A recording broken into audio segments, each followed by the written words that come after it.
তাআলা প্রশংসা যে আল্লাহ সুবহানাহু ওয়া তাআলা আমাদেরকে শেষ করে দ্বিতীয় সেশন তথা প্রশ্নোত্তর পর্ব সেশন শুরু করার তৌফিক দিয়েছেন, এজন্য বলি আলহামদুলিল্লাহ। আল্লাহ সুবহানাহু ওয়া তাআলা অন্যতম একটি নির্দেশ, ফাসআলু আহলা যিকরি ইন কুনতুম লা তা'লামুন, যে বিষয় জানবা না সেই বিষয় জেনে নেওয়ার নির্দেশ, এটা কিন্তু আল্লাহ। তো আল্লাহ প্রশংসা যে আল্লাহ আমাদের সেই পর্বটা সেই বিষয়টা করার তৌফিক দান করছেন, আলহামদুলিল্লাহ। সালাত ও সালাম নবী পরে যে নবী বর্ণনা করেছেন, বলেছেন শিফাউল আই আসওয়াল, মূর্খতা রোগ থেকে মুক্ত হওয়ার ওষুধ হলো প্রশ্ন করা, প্রশ্ন করে জানতে বলেছে না, সেই নবীর উপরে সালাতু সালাম, আল্লাহুম্মা সাল্লি আলাইহি আল্লাহুম্মা বারিক আলাইহি। অতঃপর ধন্যবাদ আপনাদেরকে যারা বসেছেন জুমার পরেও, আল্লাহ আপনাদের যাজায়ে খায়ের দান করুন, আমিন। আল্লাহ আপনাদের জানমালে বরকত দান করুন, সকল প্রকার বালা মুসিবত আমাদের সকলকে আর কি বালা মুসিবত থেকে হেফাজত করুন, আমাদের পরিবারের সুখ শান্তি দান করুন, বলেন আমিন। প্রশ্ন, সালাত ও তারাবির নামকরণের কারণ হলো সালাতগণ এই সালাত আদায়ের মাঝে মাঝে লম্বা সময় বিশ্রাম নিতে, কিন্তু আমাদের দেশে দেখা যায় সকল শ্রেণীর মুসলিমগণ তারাবির সালাত একটানা পড়ে 8 রাকাত শেষ করেন, 2 রাকাত বা 4 রাকাতের মাঝে 1 মিনিট বিশ্রাম নেন না। এই বিষয়ে কিছু বলবেন প্লিজ? ঠিকই তো, এটা ভালো প্রশ্ন, সুন্দর প্রশ্ন। সালাতুত তারাবিহ, তারবিহাতুন থেকে, তারাবিহ অর্থাৎ আরাম করা, আরাম করা। তো এখানে একটা প্রশ্ন আছে, একটা কারণ আছে। আমাদের যে ভাই প্রশ্ন করেছেন, তো আমাদের সালাতগণ এক এক রাকাত এত লং টাইম, লম্বা সময় ধরে পড়তেন, তাদের কি করতে হতো? আরাম করতে হতো। কিন্তু আমরা আমাদের 8 রাকাত মিলিয়ে দেখা যায় তাদের ওই 2 রাকাতের সমান হচ্ছে না, এই জন্য আমাদের কিন্তু আরামের প্রয়োজন তেমনটা হয় না। কিন্তু তারপরেও এটা খেয়াল রাখা দরকার যে একটু লম্বা করে কমপক্ষে 2 রাকাত না হলো 4 রাকাত পরে একটু বিশ্রাম দেওয়া দরকার, কয়েক মিনিট অন্যভাবে মানুষদেরকে এই সময়টা কাজে লাগিয়ে একটু আরাম দেওয়া দরকার। তাহলে সালাফদের অনুসরণ হলো, মানুষের একটু আরাম হলো, সব মিলিয়ে ভালো। এটা একটু খেয়াল রাখা দরকার। আল্লাহ তৌফিক দান করুন। রমজানের তারাবি পড়ার ফজিলত সংক্রান্ত হাদিসের অন্তর্ভুক্ত কি?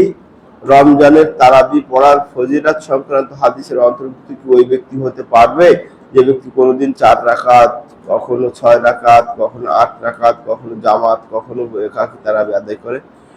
প্রথমত আল্লাহ নবী সাল্লাল্লাহু আলাইহি ওয়াসাল্লাম যেটা বলেছেন, মান কামা লাইলাতুল কদরি ঈমানান ওয়া ইহতিসাবান, মান কামা, একটা আছে মান কামা ঈমানান ওয়া ইহতিসাবান, এটা যেমন একটা রিওয়ায়াত আছে যে ব্যক্তি কিয়াম করবে আল্লাহর জন্য এবং সওয়াবের উদ্দেশ্যে। আবার আরেকটা রিওয়ায়াত আছে মান কামা লাইলাতুল কদরি ঈমানান ওয়া ইহতিসাবান, লাইলাতুল কদরকে উদযাপন করবে, এটাকে কিয়াম করবে সওয়াবের উদ্দেশ্যে, ঈমানের সাথে। তাহলে এখানে প্রশ্ন হলো, যারা 2 রাকাত 4 রাকাত পড়ে অথবা একাকী পড়ে, তারা কি এই রমজানের তারাবি পড়ার ফজিলত পাবে? অবশ্যই পাবে। কারণ এখানে আল্লাহ নবী সাল্লাল্লাহু আলাইহি ওয়াসাল্লাম বলেছেন মান কামা, যে কিয়াম করবে। এখানে তো নির্ধারণ করা হয় নাই একেবারে পুরাটা। যদিও আরেকটা হাদিস এসেছে যে কুতিবাত লাহু কিয়ামুল লাইলা, মানে যে ব্যক্তি সালাত তারাবি শেষ করবে মাল ইমাম, ইমামের সাথে, কুতিবাত লাহু কিয়ামুল লাইলা, তার জন্য পুরা রাত কিয়াম করার সওয়াব লেখা হবে। তো এই হাদিস দিয়ে বোঝা যায় যে আমরা যারা কিয়াম করব, ইমাম যতক্ষণ কিয়াম করবে ততক্ষণ করব, এটাই উত্তম। কিন্তু কেউ যদি 4 রাকাত 6 রাকাত কিয়াম করে চলে যায়, তাহলে সে কি তারাবির ফজিলত পাবে? অবশ্যই পাবে। কিন্তু হয়তো যারা 8 রাকাত 3 রাকাত 11 রাকাত পড়ছে বা পুরো 8 রাকাত পড়ে যাচ্ছে, তাদের সমান হবে না, কিন্তু সে তার যতটুকু প্রাপ্য ততটুকু সে পাবে। কারণ আল্লাহ ইন্নাল্লাহা লা ইউযিউ আজরাল মুহসিনিন, আল্লাহ মুহসিনিন আমলকারী, যারা আমলকারী তাদের আজরকে কি করেন না, নষ্ট করেন না। অতএব 4 রাকাত পড়েছে 4 রাকাতের ফজিলত পাবে, যে 6 রাকাত পড়েছে 6 রাকাতের, যে 8 3 11 রাকাত একবার পুরোটা শেষ করে যাচ্ছে সে পুণ্য পাবে। এই হলো ডিফারেন্স, কিন্তু পাবে, অবশ্যই পাবে।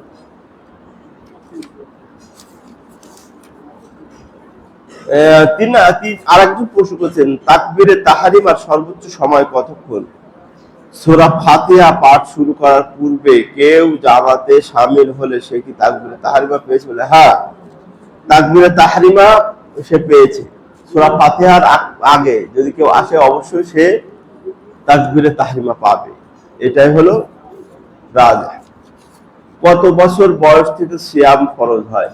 সিয়াম ফরজ হয় সেটা হচ্ছে মানুষ বয়সপ্রাপ্ত হলে, অর্থাৎ একটা মানুষ অ্যাডাল্ট হলে, মানুষের ছেলে মেয়েদের যখন স্বপ্নদোষ হয়, স্বপ্নদোষ হওয়ার পরে তাদের কি হয়, তারা প্রাপ্ত বয়স্ক হয়ে যায়, অর্থাৎ যখন থেকে তাদের গুনাহ লেখা শুরু হয় তখন থেকে তাদের সিয়াম রাখা ফরজ। আশা করি ক্লিয়ার হয়েছে। এ ব্যাপারে ফিকহের গ্রন্থগুলো বিভিন্ন আলামত, বিভিন্ন নিশানা বলা হয়েছে যে এই নিশানা দেখা গেলে প্রাপ্ত বয়স্ক হয়। ঠিক আছে? কত বছর বয়স থেকে সালাত ফরজ? একই অবস্থা, যখন থেকে সালাত ফরজ তখন থেকেই সিয়াম ফরজ, অর্থাৎ প্রাপ্ত বয়স হলে, বুলুগ হলে, বালেগ হলে। মেয়েদের ওই যে পিরিয়ড শুরু হলে, আমাদের ছেলেদের স্বপ্নদোষ শুরু হলে।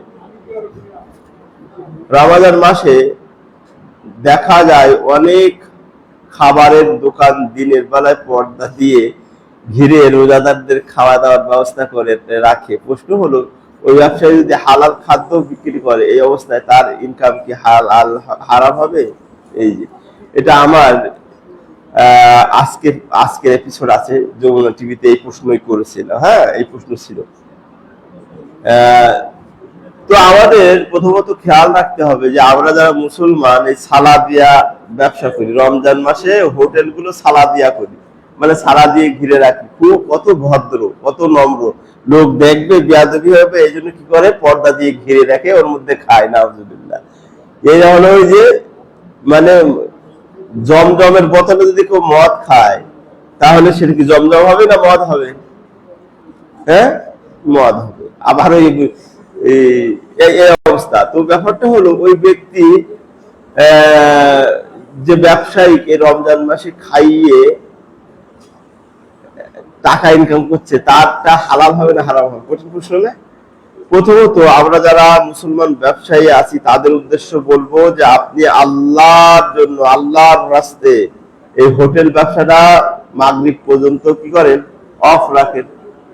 হ্যাঁ, যদিও আমাদের অন্যান্য ধর্মাবলম্বীরা আছে, তারা তাদের মতো করে খেয়ে নিবে, তাদের জন্য তাদের বাড়ি আছে, তারা বাড়িতে খেয়ে নিবে, তাই না? বা তাদের মতো করে যেভাবে খেয়ে নেবে। কিন্তু আমরা যারা মুসলমান, আল্লাহকে ভয় করি, আল্লাহ জাহান্নাম থেকে বাঁচতে চাই, জান্নাতে যেতে চাই, নবীর সুপারিশ পেতে চাই, এই সকল ব্যবসায়ীর উচিত হবে যারা খাবার হোটেল খুলে রাখেন, আল্লাহকে ভয় করা। এখন আসুন, এখন এই অবস্থায় এটা হালাল হবে কি না হারাম হবে? হালাল হওয়া, আল্লাহর নবীর একটা হাদিস এসেছে মুসলিম শরীফে, নুমান ইবনে বশির, ইন্নাল হালালা বাইয়িন, হালাল ইনকাম কি কি সেটাও স্পষ্ট, ওয়াল হারামা বাইয়িন, হারাম কি কি সেটাও স্পষ্ট, তাই না? ওয়া বাইনাহুমা উমুরুম মুশতাবিহাত, এই দুইয়ের মাঝে কিছু আছে মানে সংশয়যুক্ত, সন্দেহযুক্ত, এটা হলো সেই তার মধ্যে। এই প্রশ্নটা কি স্পষ্ট না? কারণ কি? কারণ সে ব্যবসা করে খাচ্ছে, এটা ব্যবসা। দায় হবে কে? যে খাচ্ছে। কিন্তু সে যে ব্যক্তি এটা খাওয়াচ্ছে, সেও কিছুটা হলেও দায়ী হবে। এই কারণে যে আল্লাহ সুবহানাহু ওয়া তাআলা বলেছেন, ওয়ালা তাআওয়ানু আলাল ইসমি ওয়াল উদওয়ান, সে গুনাহ করছে, গুনাহ। যে ব্যক্তি রমজান মাসে মুসলমানদেরকে খানা হোটেল খুলে রেখে কি করছে, হোটেল খুলে রেখে খানা খাওয়াচ্ছে, সে গুনাহ করছে, পাপ করছে। কারণ আল্লাহ বলেছেন, ওয়ালা তাআওয়ানু আলাল ইসমি ওয়াল উদওয়ান, অন্যায়ের কাজে সাহায্য সহযোগিতা করতে নিষেধ করেছেন। তাহলে এটা গুনার কাজ। রোজা ছেড়ে দেওয়া এটা গুনার কাজ, সেই কাজে তাকে খাইয়ে খাওয়ার ব্যবস্থা করে গুনাহ করছে। অতএব ব্যবসাদার ভাইয়েরা সাবধান, এটা অন্যায় কাজ, গুনার কাজ। একবার প্রশ্ন করেছেন, যার গীবত করা হয়েছে তার কাছে ক্ষমা চাওয়া ছাড়া অন্য কোনো উপায় আছে মাফ পাওয়ার জন্য? গীবত যার করা হয়েছে, সবচেয়ে উত্তম পদ্ধতি হলো সে ব্যক্তি বেঁচে থাকলে আপনি তো আল্লাহর জন্য ক্ষমা চাইছেন, আল্লাহর কাছে, তার কাছে গিয়ে ক্ষমা চাইলে, আল্লাহর কাছে গিয়ে ক্ষমা চাইলে তো আল্লাহ জানলো। আর যদি কোনো ব্যক্তির কাছে গিয়ে ক্ষমা চান বেঁচে থাকলে, তাহলে ওই ব্যক্তিও আপনার সম্বন্ধে কিন্তু পজিটিভ ধারণা করবে, ভালো ধারণা করবে। এটা লাভ লজ্জার কিছু নেই, ভালো আল্লাহর কাছে ভালো তো হইলেন, ওই ব্যক্তির কাছে হইলেন। অতএব ওই ব্যক্তির কাছে গিয়ে, এটা হলো মানব হাক্কুল ইবাদ, যার গীবত করা হলো এটা হলো হাক্কুল ইবাদের খেলাফ হয়েছে, তাই না? বান্দার হক আমরা লঙ্ঘন করেছি, তাই না? তার কাছে গিয়ে ক্ষমা নিতে হবে। এখন সেই ব্যক্তি যদি বেঁচে না থাকে তাহলে কি করবেন? তার পক্ষ থেকে, তার কাছে তো আর ক্ষমা নিতে পারছি না, তাহলে তার পক্ষ থেকে দান সৎকার করে দিবেন। আল্লাহকে বলবেন, আল্লাহ বেঁচে থাকলে আমি তার কাছে ক্ষমা চাইতাম, কিন্তু এখন তো পাচ্ছি না, তো তার পক্ষ থেকে আমি কিছু দান সৎকার করে দিচ্ছি। কিয়ামতের দিন তো একটা হিসাব নিকাশ হবে, তার ফেসবুকে যেতে হবে, আমি তার কাছে বলবো, আল্লাহ তো তখন ইনশাআল্লাহ একটা উত্তম ব্যবস্থা করে দিবেন, এবং সেও তখন খুশি হয়ে যাবে। আরে এই সওয়াবের তো দরকার ছিল, যা দোস্ত ভালো কাম করছিস। এটা করা যায়।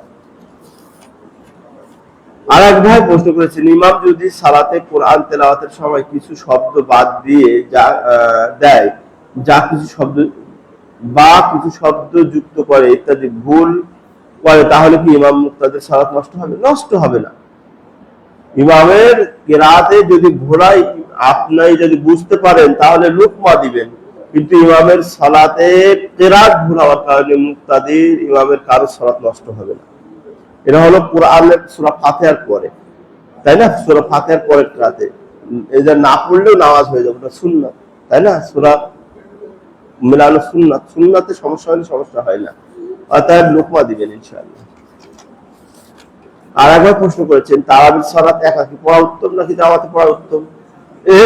এটা নিয়ে দুইটা মত পাওয়া যায়, বিভিন্ন মত পাওয়া যায়। কেউ কেউ বলেছেন যারা আলেম ওলামা নিজেরা কোরআন পড়তে পারে, মুখস্থ আছে, তারা বাড়িতে ইচ্ছা মতো আরামসে লম্বা টাইম ধরে পড়বে, তাদের জন্য ওইটা উত্তম। কিন্তু আমরা আছি, আমাদের মতো কিছু জাহেল, কিছু মুখস্থ নেই, কোরআন জানি না, শুনি না, আমরা বাড়ি পড়লে একাকী পড়লে ভালো হবে না জামাতে পড়লে? জামাতে পড়লে ভালো হবে। তাহলে পরিস্থিতি বুঝে দুইজনের জন্য দুই ধরনের ফতোয়া। একটা হলো যারা আলেম ওলামা নিজেরা কোরআন মুখস্থ আছে, হাফেজ, বাড়িতে স্থিরভাবে লম্বা কিরাত করতে পারবে, তাদের জন্য বাড়িতে একাকী পড়া উত্তম। আমরা যারা আছি, আমরা যারা জাহেল, সাধারণ স্বল্প শিক্ষিত, আমরা যারা কোরআন মুখস্থ নেই, কোরআন পারি না, আমাদের জন্য জামাতে ইমামের সাথে পড়া উত্তম। আরেকবার প্রশ্ন করছেন, রোজা রেখে মেডি প্লাস বা এই জাতীয় পেস্ট যারা দাঁত ব্রাশ করার হুকুম কি? জায়েজ আছে। কে মানে কি বলে এটাকে? পেস্ট ব্যবহার করলে রোজা ভাঙবে না, এটা কেউ বলে নাই। যদি এটা দুর্বল মত পাওয়া যায়, এটা গ্রহণযোগ্য না। কারণ রোজা ভাঙার শর্তে মুবতিলাত সিয়াম, যে সকল কারণে সিয়াম নষ্ট হয়, তার ভিতরে একটা হচ্ছে আল আকলু ওয়াশ শুরব, খাওয়া পান করা। তো যারা বিরাজ করতে ওরা কি খায় না, চলে যায় না, তাহলে তার বাতিল হবে। কিন্তু উত্তম হলো, তাহলে ফতোয়া হলো কি, পেস্ট ব্যবহার করা জায়েজ, এটা দ্বারা রোজা ভঙ্গ হয় না। কিন্তু উত্তম হলো রোজা থাকা অবস্থায়, যতক্ষণ আমি রোজা আছি আনটিল টু মাগরিব, ফজর থেকে নিয়ে আনটিল টু মাগরিব, এই পর্যন্ত এটাকে পরিহার করা উত্তম। এটাকে পরিহার করা উত্তম। পেস্ট বাদে আরো কত কি আছে, এমনি মেকআপ করেন। আল্লাহর নবীর যুগে, সাহাবার যুগে পেস্ট ছিল নাকি? তারা তো শুধু মেকআপ করতো, মুখে দুর্গন্ধ চলে যায়। তাহলে আমরা এই মানে সংশয় বিষয়, যেটা আপনাকে সংশয় ইখতিলাফে মনে করছেন, এই ধরনের বিষয় থেকে দূরে থাকবেন। আল্লাহ নবী সাল্লাল্লাহু আলাইহি ওয়াসাল্লাম বলেছেন, ফামান ইত্তাকা শুবহাত ফাকাদ ইস্তাবরা লিদিনিহি ওয়া ইরদি। এই ধরনের শুবহাত, সংশয়যুক্ত বিষয় যে দূরে থাক, এগুলো থেকে যে দূরে থাকলো, তার দ্বীনকে হেফাজত করলো, ইজ্জত আব্রুকে হেফাজত করলো। ঠিক আছে? পরের প্রশ্ন, একবার প্রশ্ন করছি, ইমাম সাহেবের তেলাওয়াতে ভুল, ইমাম সাহেবের তেলাওয়াতে ভুলে যাচ্ছে বা তেলাওয়াত ভুলে যাচ্ছে, সেটা আমি বুঝতে পেরেও যদি লুকমা না দেই, তাহলে কি আমার সগীরা বা কাবিরা গুনাহ হবে? হ্যাঁ, এটা একটু ঠিক হবে না, এটা অন্যায় হবে, এটা অন্যায় হবে। ভুল, আল্লাহর কালাম ভুল পড়ছে, যেই হোক, কাবার ইমাম হোক, আমি হোক, লুকমান এ করে দিও। কেউ কি জেনে বুঝে আল্লাহর কোরআন ভুল পড়ে? নিশ্চয়ই ভুল হয়ে যাচ্ছে, তাহলে আপনি শুধরে দিবেন, এটাই উত্তম। কারণ এটা আপনার দায়িত্ব পড়ে যায়। আপনি যদি শুধরে না দেন লোকমানের, তাহলে আপনি আমানতের খেয়ানত করলেন, আপনার দায়িত্বকে মানে এড়িয়ে গেলেন, এটা ঠিক না। সম্মানিত শায়েখ, আমি রমজানের কিছুদিন আগে আসরের নামাজ কাজা হয়ে গেছে, আমি সেটা কিভাবে আদায় করব?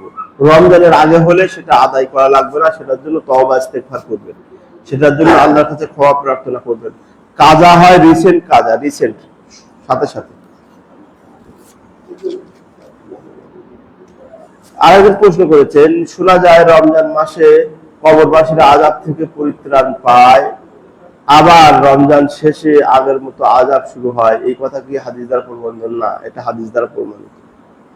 ঠিক আছে, কিন্তু রহমত এত ভাবে আসে, ওই যে আযাব বন্ধ করে দেয় বলতে জান্নাতের দরজা খুলে দেওয়া হয়, জাহান্নামের দরজা বন্ধ করে দেওয়া হয়, কি বলে শয়তানদের কি করে, কিন্তু এই ব্যাপারে কোনো হাদিস পাওয়া যায় না।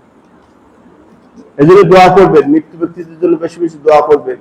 তাদের মানে কামিয়ে কষ্ট করে ধন সম্পদ রেখে গেছে, আত্মীয় স্বজন, বাবা দাদারা, তাদের যে মাতা পিতারা কষ্ট করে গেছে, বেশি বেশি দোয়া করবেন, বেশি বেশি দোয়া করবেন।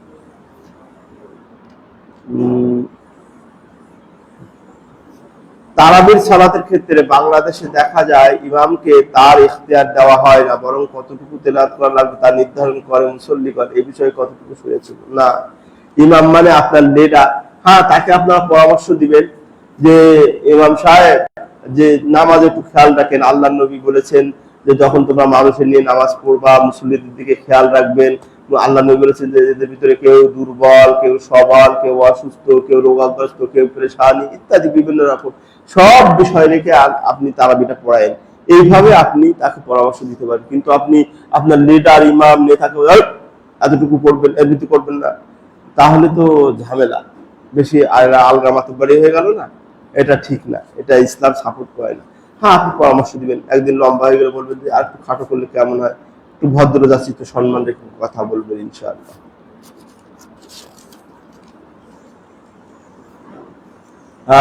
একজন প্রশ্ন করেছেন, রমজানের প্রত্যেক রাতে তারাবি পড়লাম কিন্তু এক রাতে তারাবি পড়তে পারলাম না, তাহলে কি পরবর্তী সকল গুনাহ ক্ষমার ফজিলত সংক্রান্ত হাদিসের অন্তর্ভুক্ত হতে পারবো না?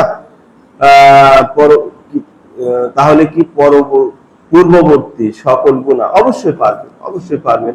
কারণ এখানে তো আল্লাহ নবী সাল্লাল্লাহু আলাইহি সাল্লাম কি বলেছেন, মান কামা লাইলাতুল কদরি বা মান কামা ঈমানান ওয়া ইহতিসাবান, যে কিয়াম করলো, এখানে 30 দিন বলা হয় নাই, 30 দিন বলা হয়, কিয়াম করলে তার গুফরা লাহু মা তাকাদ্দামা মিন দামবিহি বলা হয়েছে, তার পূর্বের গুনাহ মাফ করার কথা বলা হয়েছে। আর একটা হাদিসে বলা হয়েছে মান কামা লাইলাতুল কদর, কিয়াম লাইলাতুল কদরের দিন যে কিয়াম করবে তার গুফরা লাহু মা তাকাদ্দামা মিন দামবিহি, অর্থাৎ কিয়াম যে করবে তার জন্য গুনাহ মাফের বর্ণনা হয়েছে। অর্থাৎ আমার আল্লাহ 500 গুনাহ মনে করেন সাপোজ, বা 300 গুনাহ, 300, তাহলে যদি আমি 29টা রোজা কিয়াম করি তাহলে 29 মাফ হলো, একটা বাকি থাকলো, এরকম ভাবে। অর্থাৎ যতটুকু কিয়াম করবে ততটুকু সে মাফ পাবে, যতটুকু করবে না ততটুকু করবে না। কিন্তু একটার জন্য পুরোটাই বঞ্চিত হবে, এটা তো ঠিক না। অতএব এটা আল্লাহর রীতি নেই যে যতটুকু কিয়াম করবে তার ততটুকু মাফ হবে। ঠিক আছে, একদিন আর আল্লাহর রহমতে ইনশাআল্লাহ ওটা হয়ে যাবে। কোনো কাজের বশতেই হয়তো আপনি পারেন নাই, কোনো ওজরের কারণে, তাহলে আল্লাহ নবী সাল্লাল্লাহু আলাইহি ওয়াসাল্লাম ওই হাদিস আছে, যে ব্যক্তি নামাজ পড়া অভ্যাস, কিয়াম করা অভ্যাস, কোনো কারণে, কোনো অসুস্থতার কারণে, কোনো ওজরের বশতে যদি আপনি ওইটা না পড়তে পারেন, তাহলে ওটা আপনার ওই কিয়ামের মধ্যে অন্তর্ভুক্ত করা হবে। এটা সহিহ হাদিস, তাই না? তাহলে আজকে এই পর্যন্ত ইনশাআল্লাহ।